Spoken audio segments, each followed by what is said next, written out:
Oi, bonitos! Nós estamos de volta para falar sobre geometria espacial. A geometria espacial nada mais é do que o estudo das figuras que ocupam lugar no espaço, ou seja, os objetos tridimensionais, aqueles que ocupam espaço em relação ao comprimento, à altura e à largura, por exemplo. Até então, nós havíamos trabalhado com a geometria plana, que estuda as figuras quando elas têm largura e comprimento, são bidimensionais. Em matemática, nós chamamos esses objetos tridimensionais de sólidos geométricos. Estes sólidos geométricos estão muito presentes no nosso dia a dia, em diversos objetos, por exemplo, nas embalagens, em grandes obras da engenharia, da arquitetura, enfim, em diversas áreas, inclusive na área de computação gráfica, onde a gente precisa reproduzir objetos e ambientes tridimensionais. Então é muito usado na animação, na produção de aplicativos e também de games. Nós vamos estudar especialmente três tipos de sólidos geométricos: os prismas, as pirâmides e os corpos redondos, começando hoje pelos prismas. Os prismas são sólidos geométricos formados por duas bases iguais e nas suas laterais são formados por retângulos.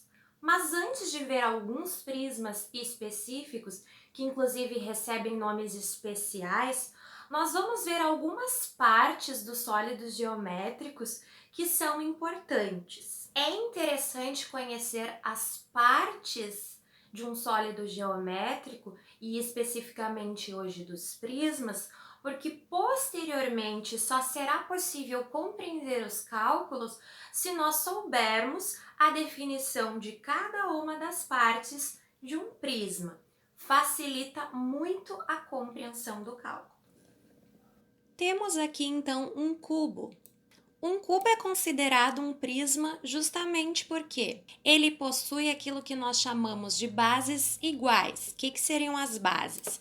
A parte de baixo e a parte de cima. A parte de cima também recebe o nome de base do prisma. Então, ele tem bases iguais e nas laterais, ele é formado por retângulos. Lembrando que todo quadrado é um retângulo e nem todo retângulo é um quadrado. Um prisma pode ser apresentado de duas formas: na sua forma sólida, que seria a forma de uma caixa montada, e na forma planificada, como se eu desmanchasse uma caixinha e abrisse ela. E aí eu consigo ver que realmente o prisma ele é formado então por duas bases que são iguais e é também formado por laterais retangulares. O prisma é formado então por faces. O que seriam as faces? As faces são essas figuras bidimensionais que formam o prisma. Então eu vou colorir aqui as faces em azul.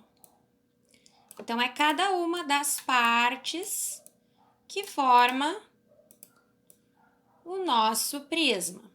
Então, as faces estão destacadas, pintadas de azul. Aí, nós temos as faces laterais e as bases, que é a parte de cima e a parte de baixo. Outros elementos importantes de um prisma são as suas arestas e os seus vértices. As arestas são estas partes aqui que unem as faces, né? Então, nós vamos pegar uma outra cor aqui para destacar, pode ser o vermelho. E eu vou marcar agora o que são as arestas do prisma, ó. Nós chamamos de arestas laterais estas arestas que unem as faces laterais. E nós chamamos de aresta de base estas arestas que unem as bases com as faces laterais. Então, estas aqui são as arestas laterais e estas são as arestas de base. Os vértices são onde as arestas se encontram, ó. É o que eu digo que são os biquinhos do prisma. Então, onde as arestas se unem, nós chamamos de vértice. Nós vamos ver agora alguns tipos de prisma. Nós estamos visualizando agora um prisma triangular. O prisma geralmente recebe o nome da sua base. Então, aqui nós temos um prisma triangular, porque as suas bases são triângulos. Temos agora um prisma quadrangular. Um prisma quadrangular recebe esse nome porque as suas bases são quadrados. Mais uma vez, nas laterais, nós temos retângulos, portanto, um prisma. Aqui nós temos um prisma pentagonal, justamente porque suas bases são pentágonos. E aqui nós temos um prisma hexagonal, porque as suas bases são hexágonos. Um prisma pode ter bases em qualquer formato, desde que essas bases sejam polígonos, sejam figuras poligonais, não podem ser círculos, por exemplo, nem elipses,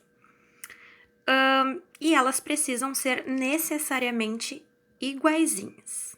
Nós vamos ver agora prismas que recebem nomes especiais por causa do seu formato. O que ocorre? Neste prisma aqui, nós temos, na verdade, um paralelepípedo, tá?